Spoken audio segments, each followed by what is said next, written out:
Oke, baik Bapak Ibu. Jadi pertama kali kita review dulu ya yang kemarin tentang bahwa data science itu kadang-kadang ya lebih banyak irisan persamaannya dengan data mining, dengan machine learning juga gitu, menggunakan metodologi yang sama. Jadi maksud metodologi ini tahapan-tahapan. Pertama ngapain dulu, kedua ngapain, ketiga ngapain gitu. Itu maksudnya metodologi. Nah, metodologi data science yang banyak digunakan di dunia akademis, karena dunia akademis itu kan harus bebas dari industri, tidak tergantung pada vendor tertentu gitu. Nah, itu dunia akademis memutuskan menggunakan namanya CRISP-DM. Jadi metodologi, dari banyak metodologi itu kan ada Microsoft buat sendiri, IBM buat sendiri gitu kemarin kan. Ada lagi kemarin Domino, itu perusahaannya juga mereka punya tahapan sendiri. Nah, yang digunakan oleh kalangan kalangan yang tidak ingin tergantung ya pada industri atau vendor tertentu itu adalah CRISP-DM. Di penelitian-penelitian juga banyak orang kalau untuk metodologi data mining atau machine learning itu pakai CRISP-DM ini. CRISP-DM ini C-nya cross industry ya, berarti yang bebas dari vendor atau industri tertentu.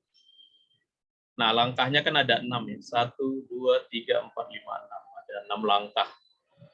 Nah, ini 6 langkah itu nanti ada subnya lagi. Nah, jadi kalau di kuliah data mining, termasuk kemarin ya di pelatihannya, yang dikasih materinya ya ini aja, yang 6 ini aja. Pertama, business understanding, kedua data understanding, ketiga data preparation, keempat modeling, kelima evaluation, keenam deployment. Nah, jadi materi-materi pelatihan atau materi kuliah kalau di kita ya materinya ini gitu, di urutannya seperti ini. Nah, di business understanding yang dilakukan ini ada beberapa. Di data understanding yang dilakukan ini. Jadi ini udah gambarnya udah pakai sub. Di data preparation yang dilakukan ini. Di modeling yang dilakukan ini, ya, di evaluation nanti yang dilakukan ini, yang di deploy yang dilakukan ini. Nah, dari banyak statistik yang dilaporkan oleh para data scientist, mereka yang 3 ini, business understanding, data understanding, dan data preparation, ini 90% mereka melakukannya. Yang ini cuma 10%. Artinya kebanyakan waktunya habis itu di sini. Paling banyak itu di sini, di data preparation. Jadi pekerjaan-pekerjaan data scientist itu paling banyak, itu yang paling lama itu di data preparation ini, bisa dari 60 sampai 80% kerjaannya di sini gitu. Justru di sini sedikit gitu, karena kan metodenya udah ada di dalam di library-nya kan udah ada ini modeling. Modeling ini kan yang kita algoritma yang kita gunakan di dalam apakah regresi atau klasifikasi atau clustering. Nah, ini yang modeling. Nah, kalau ini nanti cenderung sekarang ini yang perlu kita pelajari itu hanya kegunaannya aja. Misalkan kalau net bias untuk apa, SPM ya, support vector machine untuk apa gitu, K-mean untuk apa gitu. Nah, ANN untuk apa. Nah, itu karena kita kan tidak buat codingnya dari awal gitu ya, tidak scrap ya, tidak scrap coding yang, kalau membuat coding dari awal kan itu udah saat ini udah sudah orang bilang itu udah tidak efisien gitu, karena udah ada yang jadi, paling kita memodif yang sudah ada itu bisa. Makanya Python ini kan dia open source ya. Jadi programnya itu bisa kita taati kalau kita mau masuk ke bagian yang ini, kalau di modeling ini gitu ya, karena banyak orang akan langsung membicarakan ini gitu, langsung bicarakan modeling. Nah, jadi data business understanding ini pekerjaannya kalau di SDLC ya, ini mirip dengan analisa apa namanya? Kan kita kan menganalisa dulu ya.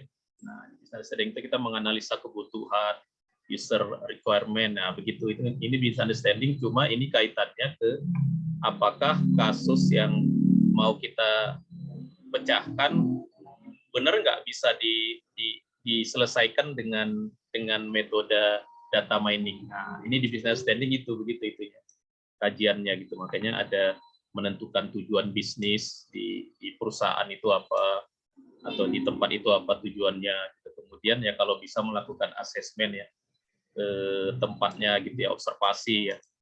Kemudian baru menentukan tujuan yang kaitannya ke data mining. Nah, bisa nggak data mining itu memecahkan tujuan yang ada di tempat yang mau kita, di kasusnya gitu. Karena nggak semua hal kan harus pakai data mining. Nah, barulah dibuat ininya ya, apa planningnya gitu. Itu di business understanding itu yang dibahas. Nah, nanti ini yang lain gitu ya. Yang hari ini mungkin kita ke business understanding. Nah, kemudian ini business understanding. Pekerjaannya ini udah saya saya rangkum gitu ya dari yang kemarin. Jadi saya kemarin pelatihan itu saya pakai ini kemarin yang di Bu Eka kemarin. Ini pakai apa ini? Ini apa namanya? Stick ya, pakai stick. Kemarin kan Bu Eka nanya apa itu. Jadi kalau pakai stick ini enak apa? Setiap materi itu saya catat di sini. Ini kan ada. Ini masalah-masalah jaringan juga saya catat di sini ya. Pakai stick ya. Ini SKLearn gitu ya. Ini menggunakan subplot gitu. Banyak juga sini saya udah nyatet. Nah, ini yang sebagian yang udah saya catat itu di sini saya buat di sini apa namanya? Di presentasi ini ya. Jadi business understanding itu kegiatannya ya semacam pekerjaan sistem analis, tapi dalam hal ini khusus untuk data science atau data mining. Nah, kemudian memang tujuannya adalah menarik garis merah ya, atau menghubungkan gitu antara permasalahan di satu tempat ya, permasalahan bisnis dengan kemampuan dari data science. Nah, benar nggak gitu permasalahan di sana itu akan bisa dipecahkan dengan data mining atau data science.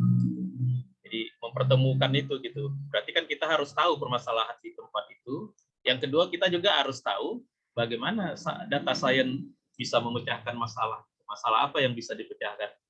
Karena kan nggak semua masalah itu harus dipecahkan dengan data mining atau dengan data science. Nah, kemudian biasanya setelah kita pertemukan ini, kita harus bisa membuat di daftar gitu di tempat itu untuk yang regresinya apa gitu yang bisa. Kalau kita mau buat regresi, apa yang mau kita regresikan?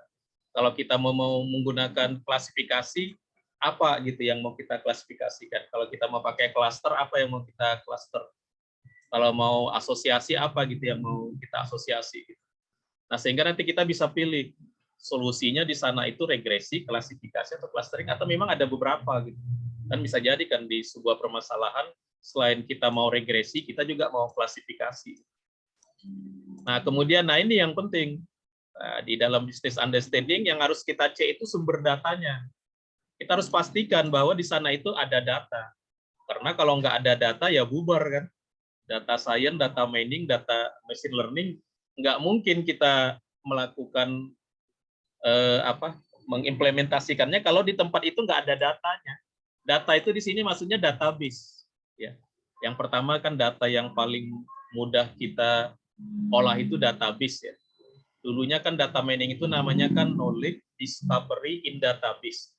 Nah, di tempat-tempat yang belum ada sistem informasinya atau sistem komputernya itu nggak mungkin kita melakukan pemecahan secara data mining. Nah, berarti kita harus membuat sistemnya dulu di sana. Jadi sumber datanya ada nggak? Nah, gitu dulu karena sistem ini kan data driven ya, digerakkan oleh data. Data itu Data itu bahan bakarnya. Kalau nggak ada data ya jangan dipaksakan gitu. Datanya nggak boleh dibuat-buat kan. Karena kan kita mau menghasilkan pola dari data yang sudah terjadi secara realistis gitu ya, secara alamiah gitu. Jadi di dalam data mining data nggak boleh dibuat-buat, nggak boleh dikarang-karang, karena pola yang mau kita hasilkan, ya polanya itu kan solusi itu kan pola ya, baik regresi, klasifikasi maupun clustering kan dia menghasilkan sebuah pola yang kita gunakan untuk memecahkan masalah. Polanya itu tercipta karena data. Nah, datanya itu harus ada. Nah, gitu. Kalau nggak ada data ya jangan pakai data mining gitu. Ada nggak? Oh, di sana ada database nggak?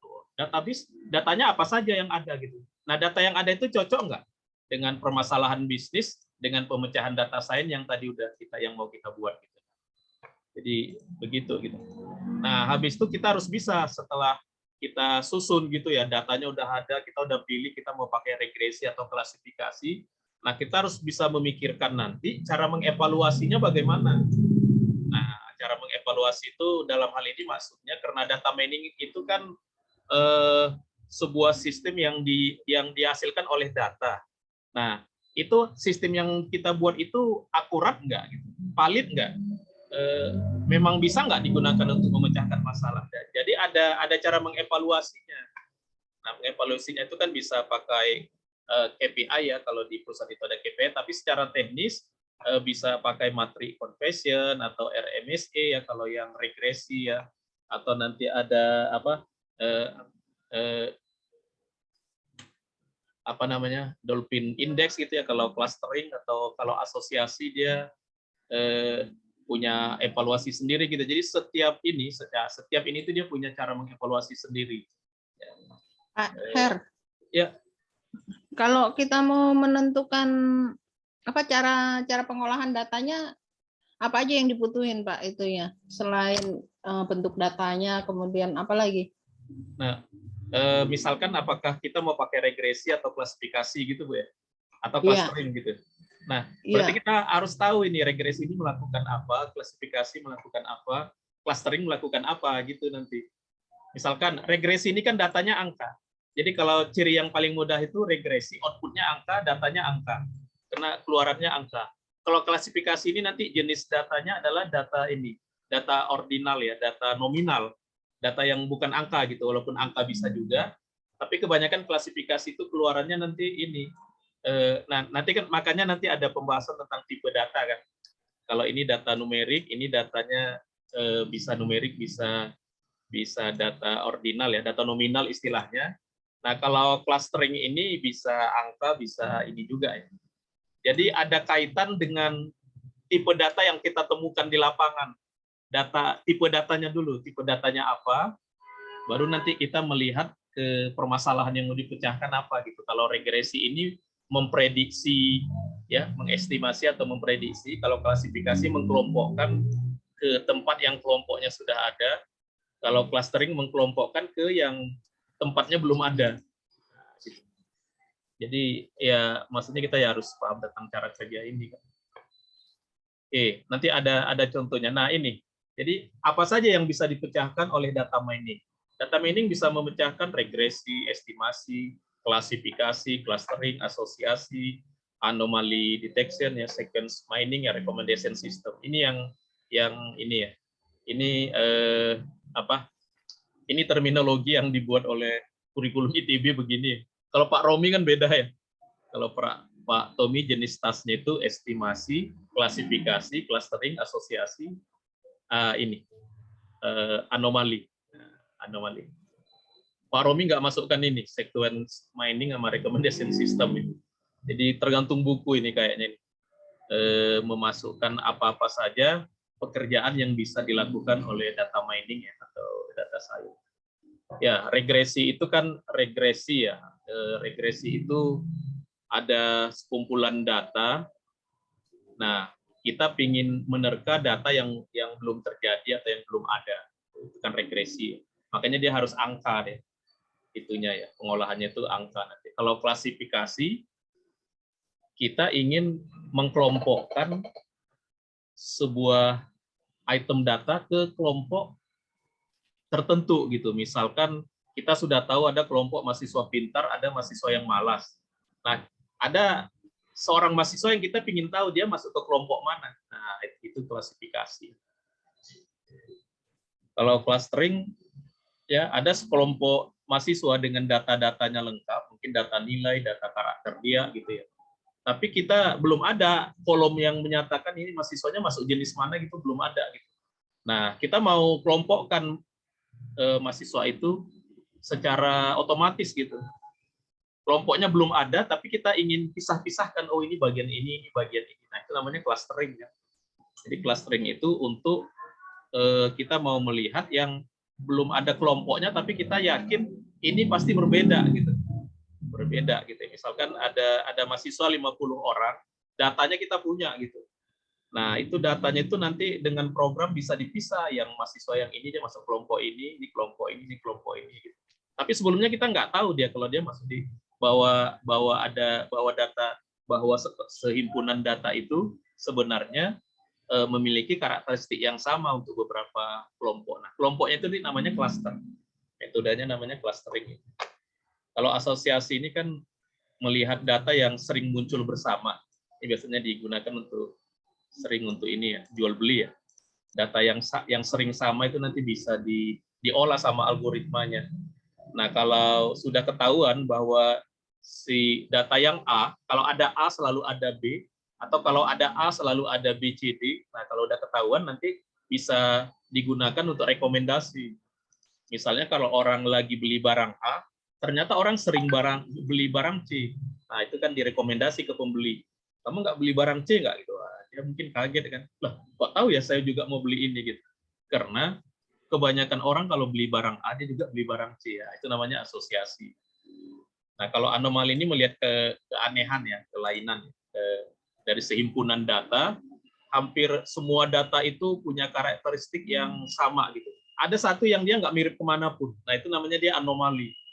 Data yang anomali itu nanti bisa banyak digunakan ya. Mungkin ada mahasiswa gitu, mahasiswa yang lain dia ini ada yang rajin, ini ada yang malas gitu. Tiba-tiba ada yang aneh gitu, dia nggak masuk ke kelompok rajin dengan yang malas. Nah, ini mahasiswa apa ini? Itu namanya anomali gitu. Oke, ini kalau segment mining ini kan solusi yang hasilnya urutan, yang menghasilkan urutan ini dulu, ini dulu, ini dulu. Oke, nah itu langkah. Nah itu apa? Ya itu yang di business understanding. Jadi di business understanding nanti itu penting kita bisa membedakan ini gitu. Oke. Nah kalau data understanding nanti beda lagi. Data understanding itu pekerjaan kita adalah setelah kita memastikan di business understanding bahwa kasus ini layak untuk dipecahkan secara data mining, maka di data understanding datanya udah kita ambil. Oh, datanya ada, datanya kita ambil. Nah, datanya itu kita analisa pakai tool ya, pakai tool. Ini udah pakai tool kalau ini. Datanya kita analisa, datanya cukup nggak? Datanya lengkap nggak? Datanya saling berkaitan nggak gitu. Nah, itu di data understanding. Jadi Pak, ada minimal datanya nggak, Pak? Ya.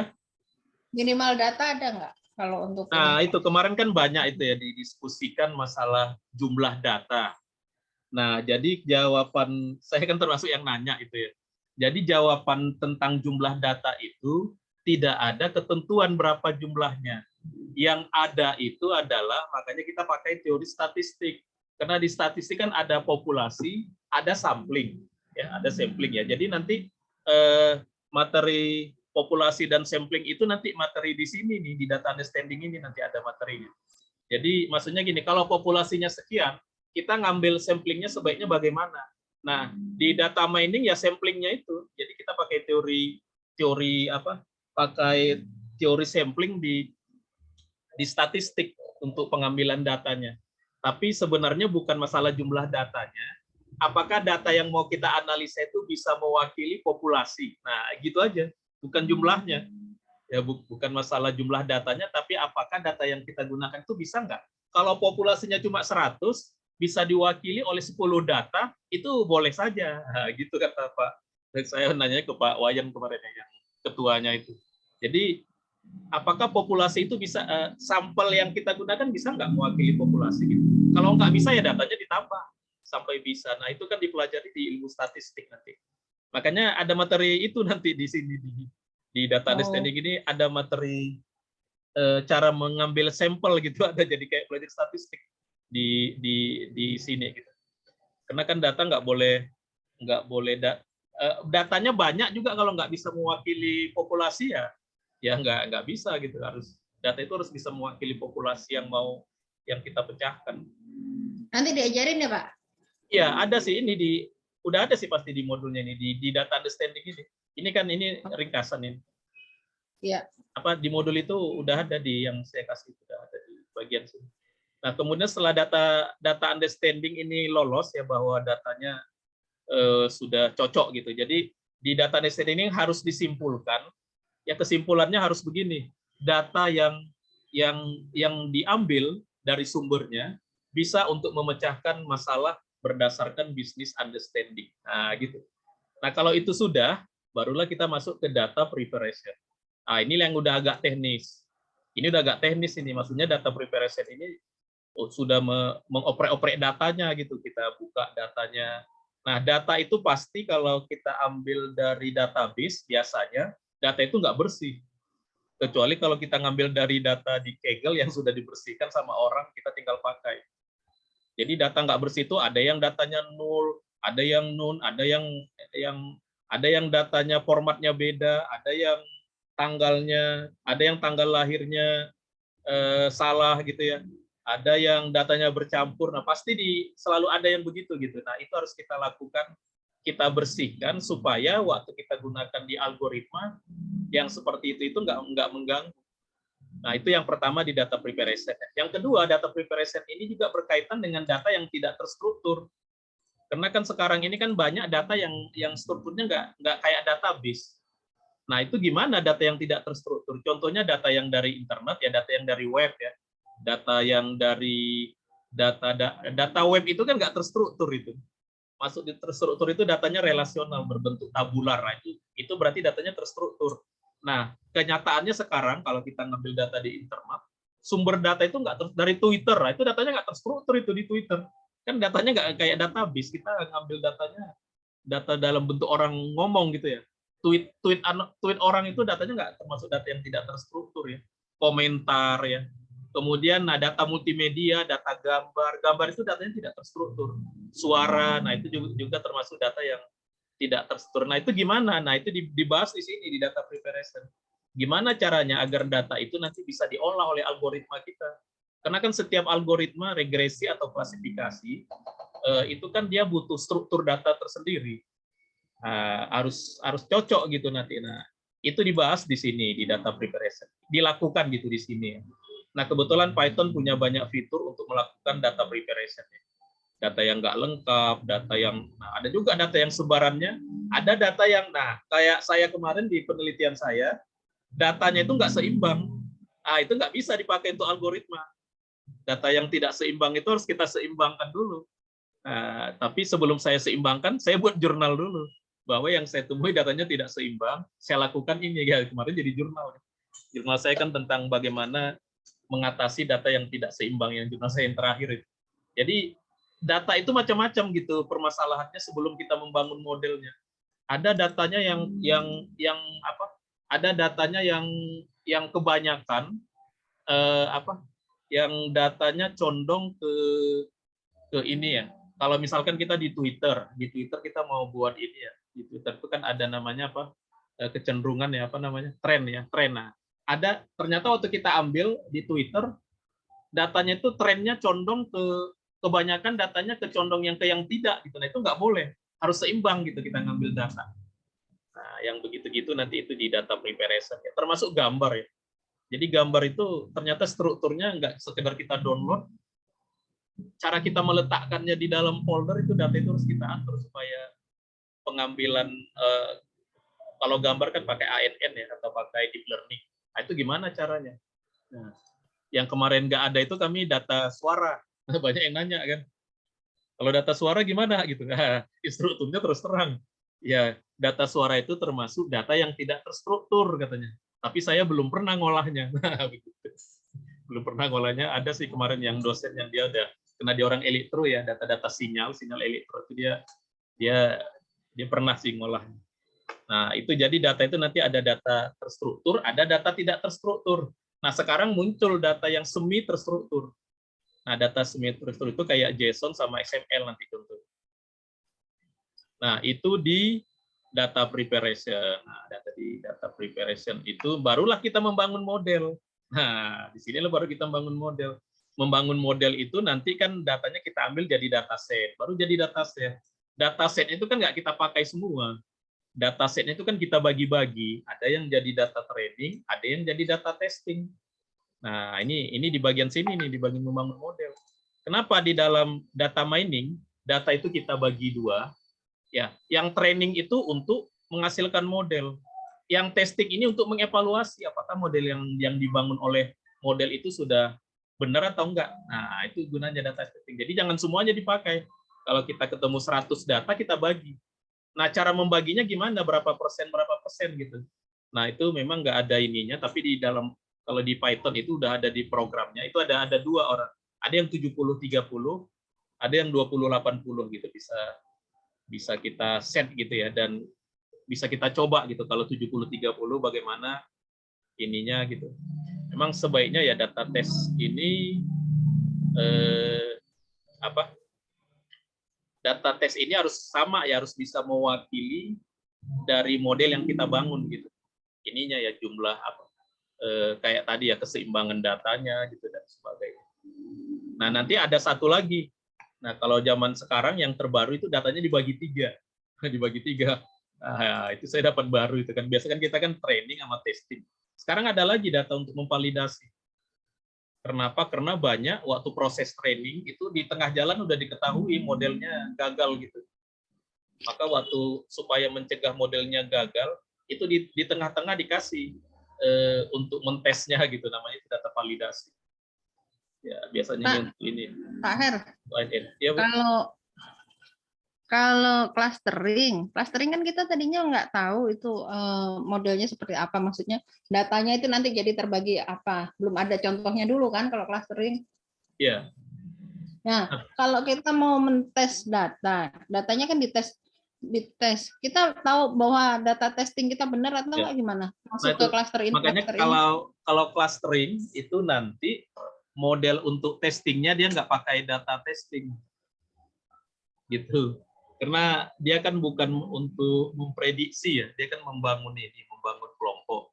Jadi kalau di clustering yang diuji itu gini, kan misalkan ada 100 kelompok, sama program kan dihasilkan ada 5 klaster katanya. Nah, cara ngujinya nanti di program itu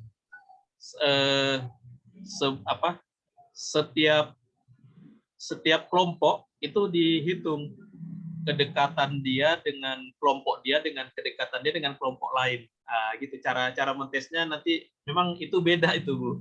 Nanti yang kalau clustering dia nggak seperti ini. Yang ini sih klasifikasi sama sama regresi ya yang pakai. Berarti testingnya itu nanti juga itu ya, dites kedekatan dengan kelompok yang mana gitu ya?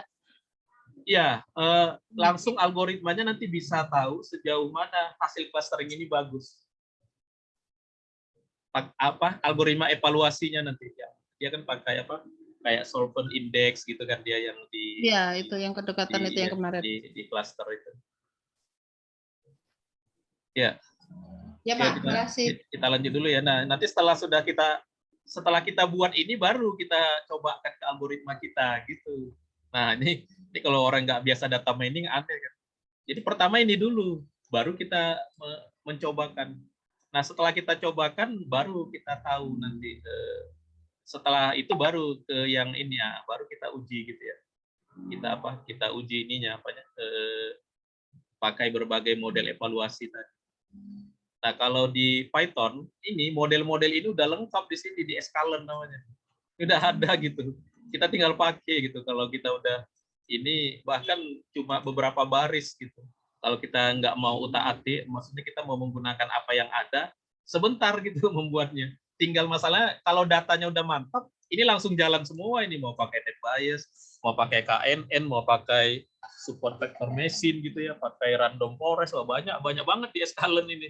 Baik yang regresi maupun clustering, ANN, bahkan ini deep learning. Deep learning, kalau deep learning nggak pakai ini ya. Deep learning nama library-nya TensorFlow atau Keras ya, atau ada PyTorch gitu nama untuk deep learning. Jadi untuk saat ini ya, makanya kenapa data science itu orang bilang kalau lagi pelatihan atau kursus gitu ya, saya nggak orang komputer, bisa nggak saya ikut pelatihan? Bisa gitu. Kenapa? Karena kan ininya sebenarnya tinggal make gitu. Tinggal make, yang penting konsep di dalam membangun datanya ini yang di belakang.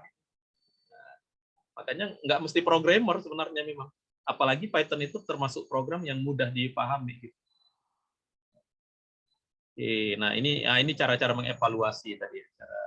Kenapa harus dievaluasi? Karena ini kan algoritmanya bukan manusia yang membuat, tapi data gitu ya, data yang diolah oleh algoritma. Maka harus ada cara mengevaluasinya supaya waktu di deploy ada cara memverifikasi bahwa sistem ini memang udah jalan. Oke. Ya ini yang itu ya. Nah itulah, nah ya ini mendeploy. Nah setelah itu baru kalau sampai sini kan tahapan kita kan baru prototype, barulah dideploy. Mendeploy itu kan tergantung ke jenis aplikasi kita, mau ke Android, mau ke web, mau ke desktop gitu. Nah itu namanya deploy. Deploy itu berarti sebuah sistem yang bisa digunakan oleh user. Kalau ini kan belum bisa, ini kan kita aja yang mencoba-coba gitu ya. Jadi tahapan kita melakukan di sini hasilnya prototype ya. Nah, kebanyakan untuk kita prototype aja udah ini. Masalah deploy ini bisa dilakukan oleh orang lain gitu, bisa oleh engineer, ya, oleh orang IT yang ahli web atau ahli Android gitu. Orang data scientist sampai sini sih, sampai evaluasi ini kerjaan. Nah, ini contohnya kalau kami kemarin yang diajarkan mendeploy ke web, jadi aplikasi web. Nah, ini langkah-langkahnya saya catat aja, saya takut lupa ya. Langkah-langkahnya di gini. Caranya supaya jadi web gitu ya. Namanya pakai Flash ya. Nama web itu ya, apanya? Pakai framework Flash gitu, untuk membangun web. Nah, itu. Nah, kemudian di luar kita memahami metodologi dari data science ini, nah tentu kita harus ada tool yang harus kita bisa gunakan. Nah saat ini tool yang banyak digunakan orang ya Python. Kalau mau mudahnya, nggak ada coding sama sekali, pakai ini yang Java itu pakai apa? Lupa saya pakai reminder apa yang ini? Aduh. Ada yang nggak pakai program, yang ada WK. Pakai Rapid Miner, Pak. Rapid Miner ya, Rapid Miner. Saya dulu pakai Rapid Miner, ini ada ini Rapid Miner. Ini Rapid Miner saya. Ini Rapid Miner ini kalau kita login ya pakai login kita yang Sadasi ID itu full dia. Syaratnya gitu aja. Nanti ada dia sebut itu Rapid Miner Education. Nah, jadi kalau mau pakai Rapid Miner kan dia berbayar ini. Nah, pas sign in-nya gunakan email kita, email yang Sadasi ID itu. Kalau mau coba-coba. Enak Pak pakai Rapid Miner, enak nggak Pak? Kan nggak ada coding ya, nggak ada coding. Kita kayak buat visual, kayak pemrograman visual Bu, narik-narik. Itu algoritmanya gitu. ditarik, ceplok gitu kayak apa pemrograman visual, nempel-nempel gitu. Tapi ya harus ada pemahaman aja, pemahaman tentang data mining gitu. Enak ini pakai ini. Ya nggak kalau Python ini kan pakai coding, cuma memang dia kelemahannya kita nggak bisa jadikan dia web, nggak bisa jadikan ke Android gitu kan, ya jalannya ya di situ gitu, di Rapid Miner itu dia bukan untuk aplikasi gitu, untuk analisa data aja. Nah ini Python ya, Python itu cuma 35 itu dia punya perintah yang punya dia asli gitu, ini dikit ya. Nah, karena dia dikit, makanya dibantu sama library. Ya, ini kalau untuk yang Python itu bedanya sama bahasa pemrograman lain itu ini. Yang pertama, cara menampilkan nilai dan isi variabel ya. Bisa nggak pakai print ya, langsung variabelnya. Kemudian Python itu dia punya variabel, punya tipe data dan data terstruktur yang khas ya. Variabelnya di Python itu ya dia nggak pakai tanda string ya. Ya ini jadi praktik aja. Kalau di tulis saya, dia nggak pakai tanda titik koma gitu kan Python. Kemudian dia nggak pakai kurung kurawal, tapi dia pakai indentation ya, pengganti kurung kurawal, atau pakai white space ya. Jadi Python for-nya itu nggak ada buka kurung tutup kurung kurawal, digantikan oleh ini dia indentation sama white space. Makanya programmer yang biasa pakai bahasa C, pakai Java itu kadang-kadang bingung dia. Wah ini cara membuat blok gimana, blok program itu. Blok program cuma dipisahkan oleh white space. Kita kasih spasi itu udah dianggap dia satu blok. Nah, loopingnya cuma ada for sama while. Decision-nya cuma ada if else sama if else. Elif ya, dia nggak else if, tapi elif dan ada else. Kemudian untuk memulainya itu pakai titik dua begini. Yang diperhatikan lah ya. Dia ada jump break, ada seperti itu, ada pas. Nah, tipe dasarnya cuma ini number. Kalau angka itu dia ada integer, ada float, ada bilangan kompleks ya. Nah, Python itu dia punya bilangan kompleks. Bahasa C kan nggak ada kan.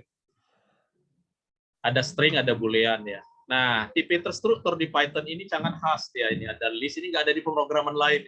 Ini yang kalau kita baru-baru bingung gitu.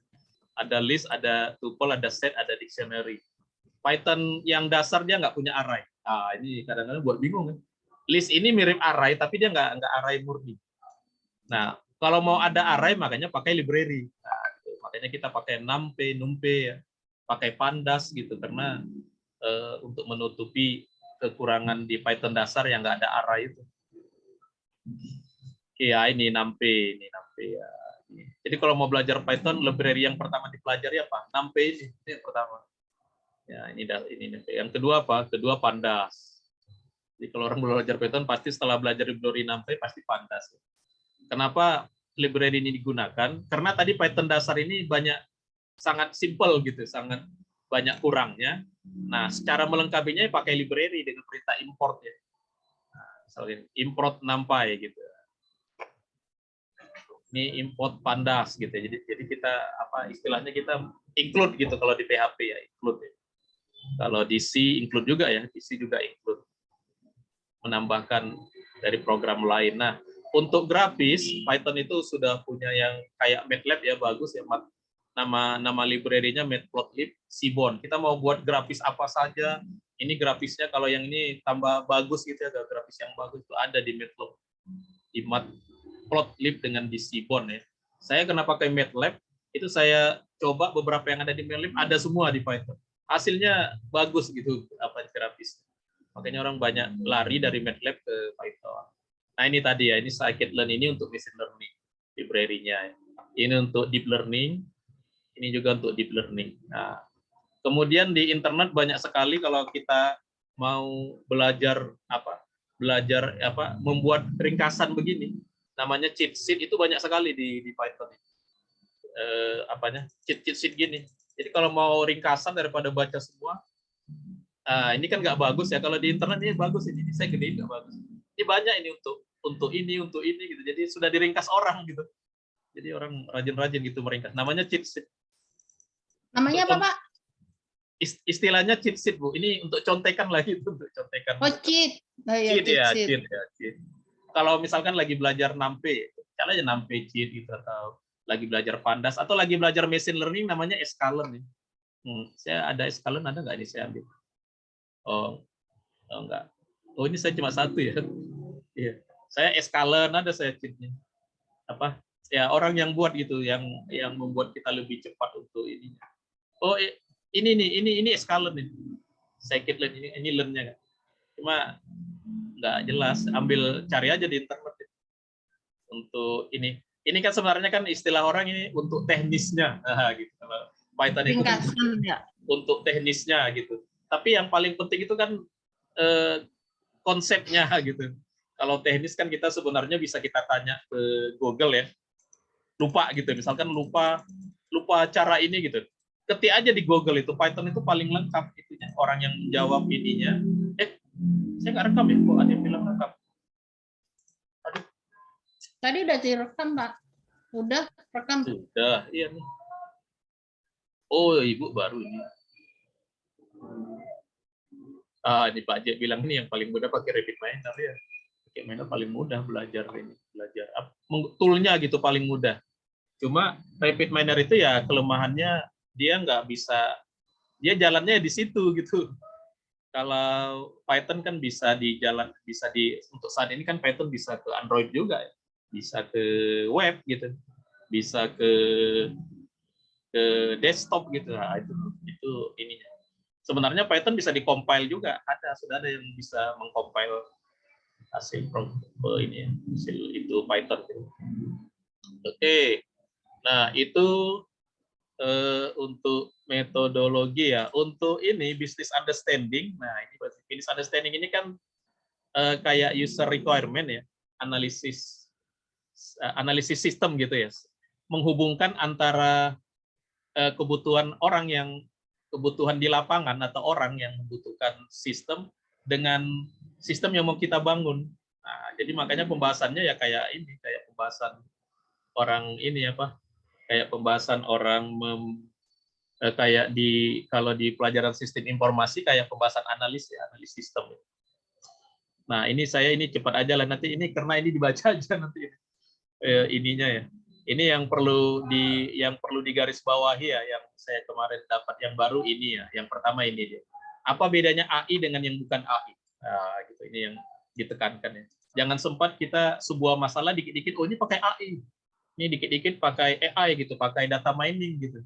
Apa bedanya sebuah kasus yang butuh sistem cerdas sama yang tidak gitu. Nah, jadi orang seringkali sulit membedakan mana yang AI, mana yang otomatisasi.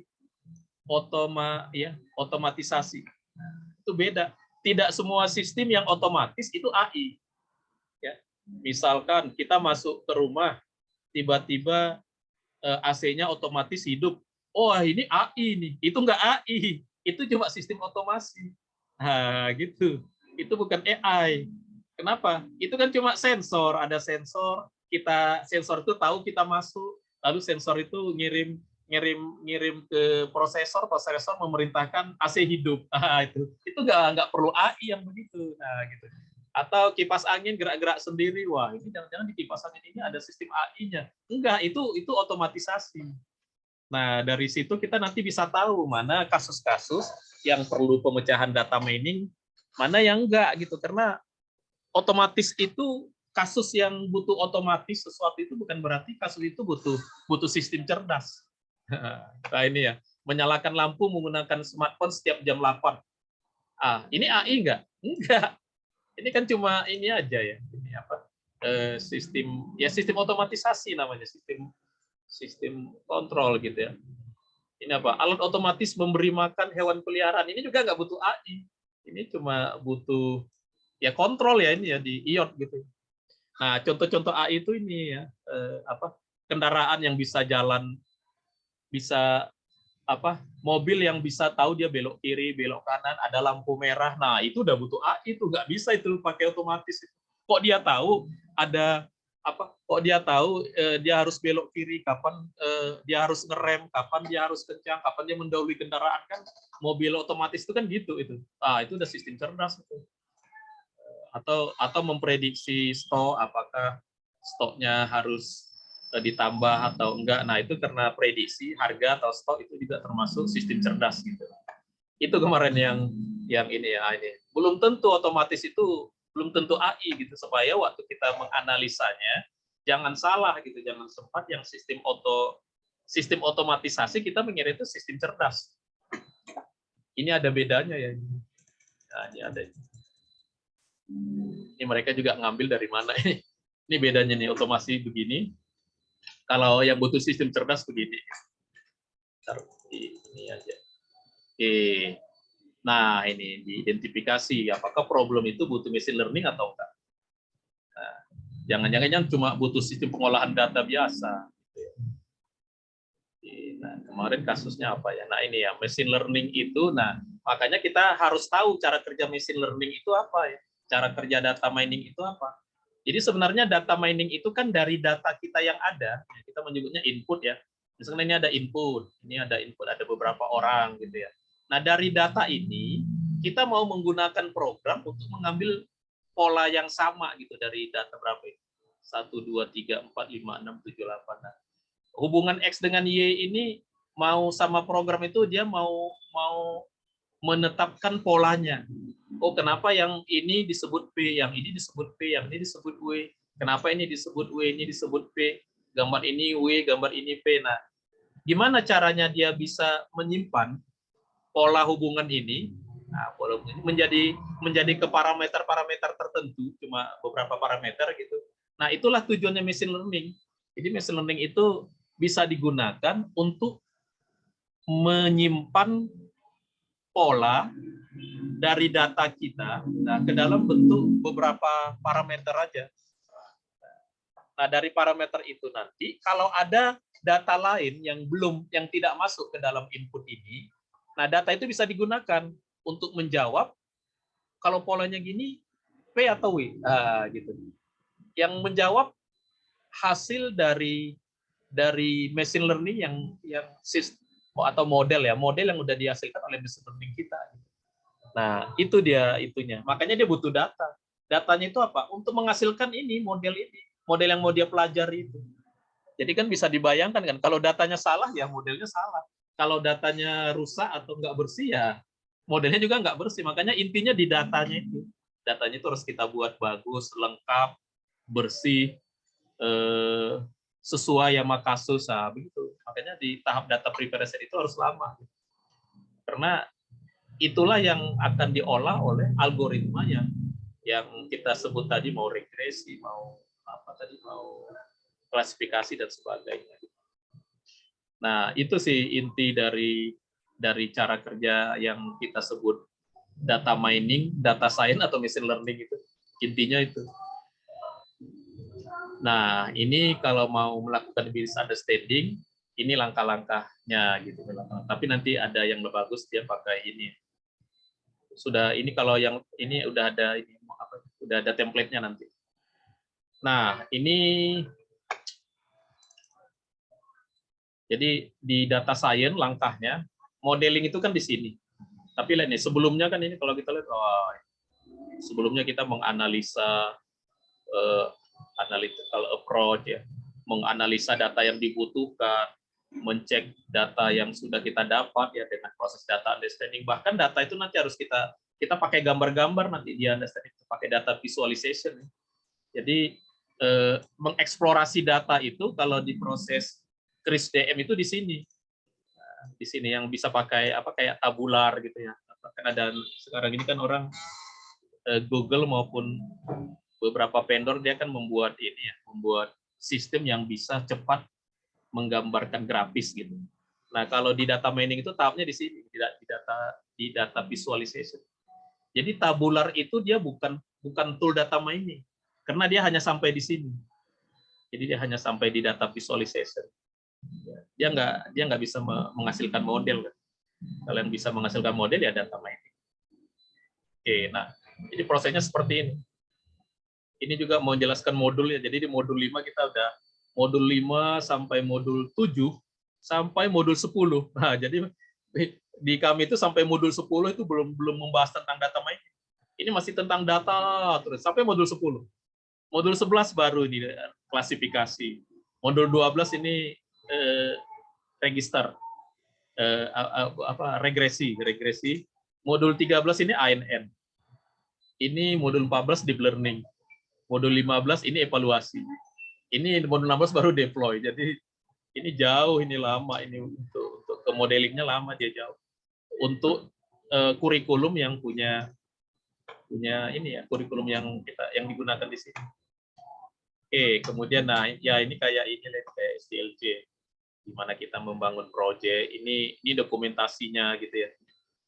Ya, ini mungkin saya ini aja ya. Ya, ini kayak begini nih, saya melihatnya kayak mata kuliah sistem informasi. Ini saya lewatin karena nanti ada template-nya nanti. Nah, semuanya. Nah, dari sini ya, ini kami kemarin tugas ya. Jadi tugas ini sebenarnya ada tugasnya. Tugas kami nih. Tiap minggu banyak tugas. Nah, yang model-model seperti ini, yang business understanding ini, nah itu contoh hasilnya. Nah, langsung ke hasilnya aja lah kita ya. Contoh hasilnya adalah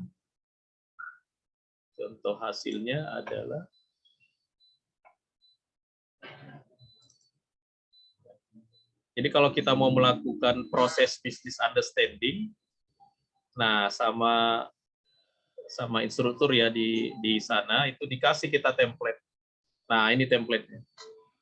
Jadi business understanding, judulnya apa? Tulis di sini judulnya. Nah, ini ini data kita gitu. Ini udah template-nya udah saya kasih di sana ya. Itu mahasiswa ini. Kemudian nah ini template-nya itu ini template. Ini daftar isinya. Nah, kita tulis di sini. masalahnya apa, latar belakangnya apa. Nah, di sini kita nulis di sini. Sini kita tulis latar belakang masalah kita. Jadi kayak kita membuat apa? Membuat proposal ya. Ini tadi, ini judulnya apa nanti. Ini data kita. Ya. Ini daftar isinya. Ini latar belakang. Ini kita tulis latar belakangnya adalah begini gitu. Kemudian kita identifikasi permasalahannya. Oh, dari latar belakang itu ternyata masalahnya ini. Nah, di sini kita tulis ini ada nggak asumsi di masalah kita. Oh, ini kita anggap ininya ada gitu. Ada nggak keterbatasan mungkin di data kita atau di tujuan kita gitu. Barulah kita buat ini tujuannya. Tujuannya ada tujuan perusahaan ya. Jadi istilah bisnis itu bukan berarti jual beli. Kemarin dia tekankannya bisnis itu maksudnya tujuan apa? Permasalahan di tempat gitu, itu namanya bisnis. Nah, ini tujuannya apa, kemudian tujuan secara teknis apa gitu. Secara teknis berarti tujuan kalau ini bukan tujuan teknis, ini tujuan perusahaan, tujuan yang nggak ada kaitannya sama data mining. Nah, ini tujuan di data mining. Di sini barulah kita buat daftarnya ini. Dari sana untuk solusi regresinya ini, klasifikasinya mau buat ini, di clusteringnya mau buat ini gitu. Untuk rekomendasi mau buat ini gitu. Kemudian kita udah pikirkan bahwa nanti datanya akan dibersihkan, mungkin akan dilakukan persiapan kalau terjadi datanya ini dibeginikan gitu. Di sini ditulis. Nah, ini cara mengukurnya sampai cara kita mengevaluasinya. Ini cara mengevaluasinya apakah pakai metri atau pakai yang lain gitu. Pengukuran. Nah, jadi kalau kata instrukturnya cukup membuat ini aja itu berarti kita udah paham tentang business understanding. Kalau udah ada satu permasalahan yang bisa kita buat di sini gitu, ini pakai ini. Nah, ini dia bagusnya dia. Kalau kita pakai template ini begitu kita buat ini yang kayak diajarkan Pak Aib ini begitu kita buat ini langsung otomatis daftar isinya. Langsung nanti ini mau halaman berapa gitu. Menarik juga ini, mungkin kalau kita punya template proposal, mahasiswa tinggal nulis proposalnya, daftar isinya udah dia tinggal ngisi ininya aja gitu, poin-poinnya dia tinggal isi. Nah, dari sini hasilnya yang punya saya itu,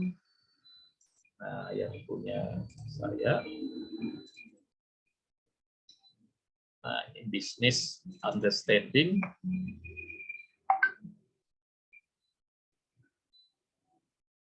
Nah, ini. Nah, inilah dia yang tadi.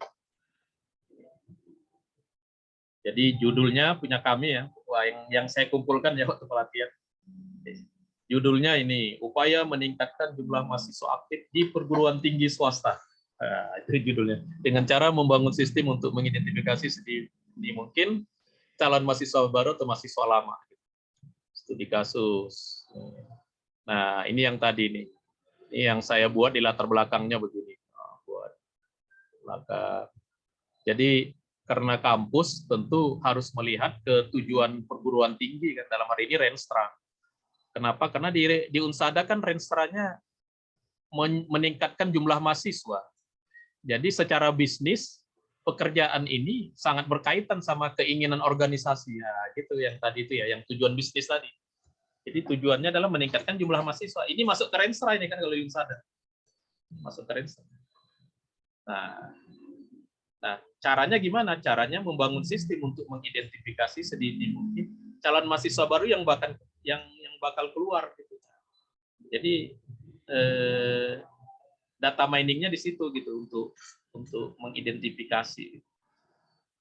Nah, kalau mau apa ya coba cari aja gitu masalah apa, buatkan begininya, identifikasi masalahnya ini. Jadi dari ngambil data ternyata 40% calon mahasiswa baru dia sudah bayar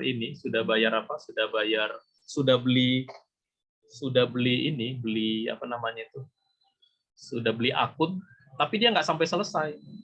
Nah, sementara untuk mahasiswa lama 35% itu hilang setiap periode. Nah, ini kan cukup lumayan ini kalau kita bisa tarik lagi gitu. Nah, apa yang mau dilakukan sama ini? Nah, ini asumsi data profil. Nah, ini asumsinya dianggap data yang ada di akademik datanya benar. Itu asumsi ya. Kemudian kebutuhan harus ada akses ke database akademik karena kita mengambil data. Nah, ini ditanya ini, benar nggak datanya bisa diambil? Bisa. Kok bisa diambil ya? Karena yang megang database-nya saya, Pak. Nah, ini keterbatasannya. Nah, karena datanya ini terlalu banyak, maka diambil mulai dari data 2018. Nah, ini limitasi. Nah, ini tujuan. Ini tujuan bisnis. Ini nggak ada kaitan sama data mining. Ini baru tujuannya ada kaitan sama data mining. Nah, tujuannya secara teknis ya. Nah, ini yang regresi. Jadi kalau saya buat kemarin, apa regresi yang kira-kira bisa dilakukan di sana? Memprediksi jumlah mahasiswa aktif periode ke depan. Nah, itu regresi. Karena jumlah angka kan. Memprediksi jumlah mahasiswa baru. Nah, itu regresi. Kalau klasifikasi, mengidentifikasi karakter mahasiswa berdasarkan profilnya. Ini kan nggak angka nanti ini. Itu masuk ke klasifikasi. Jadi mengidentifikasi kan karena udah diklasifikasikan. Sehingga dari klasifikasi itu bisa diidentifikasi karakter mahasiswa yang kemungkinan dia berpotensi keluar. Nah, ini mengidentifikasi calon mahasiswa berdasarkan data pribadinya. Kalau dia ini bakal mengundurkan diri nggak gitu. Itu diharapkan bisa diprediksi dengan klasifikasi. Nah, kalau clustering segmentasi mahasiswa berdasarkan data akademiknya. Nah, berarti nanti mahasiswa yang nilainya tinggi, nilainya sedang, nilainya bagus. Nah, gitu. Itu clustering. Karena kan dari data kan di database kan nggak ada itu pengelompokan. Oh, ini mahasiswanya nilainya bagus. Ini mahasiswanya nilainya begini, nilainya karena nggak ada ya pakai clustering. Melihat kesamaan karakter mahasiswa yang tidak register menjadi mahasiswa baru. Nah, karena di database nggak ada dikelompokkan. Mana mahasiswa yang ini, oh ini mahasiswa ini bakal dia daftar ulang, ini bakal enggak gitu. Nah, itu clustering.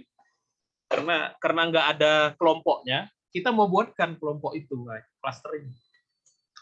Asosiasi melihat karakteristik muncul yang bersamaan.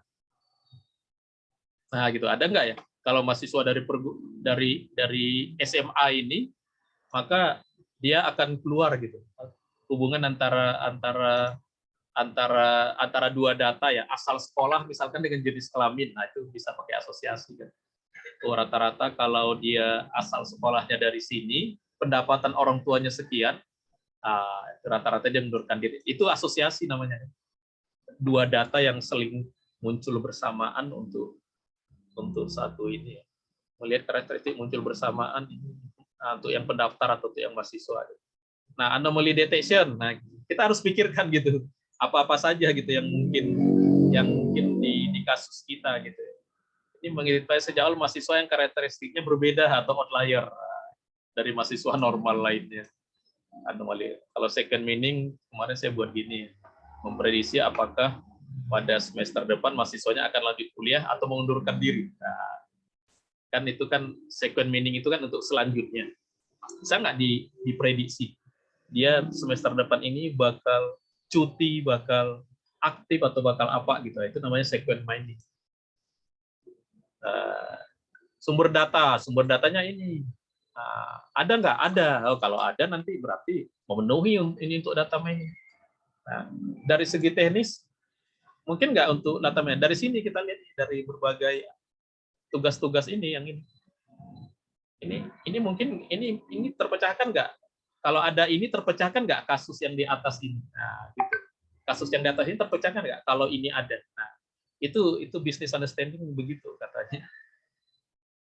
Nah, kemudian nanti ini udah masuk tenis ya. Kita sudah punya gambaran nanti datanya bakal kotor gitu. Atau kalau datanya tidak terutur nanti kalau gambar, kalau datanya yang lain mau diapakan gitu.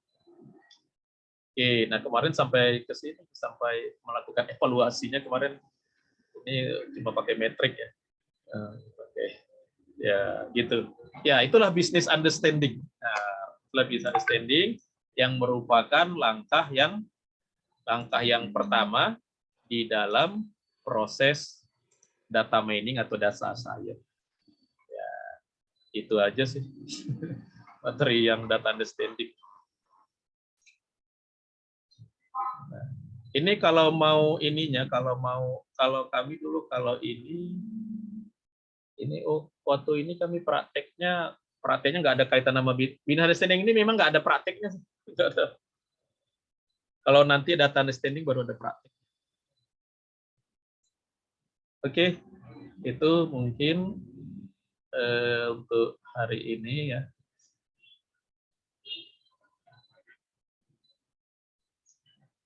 Udah ya.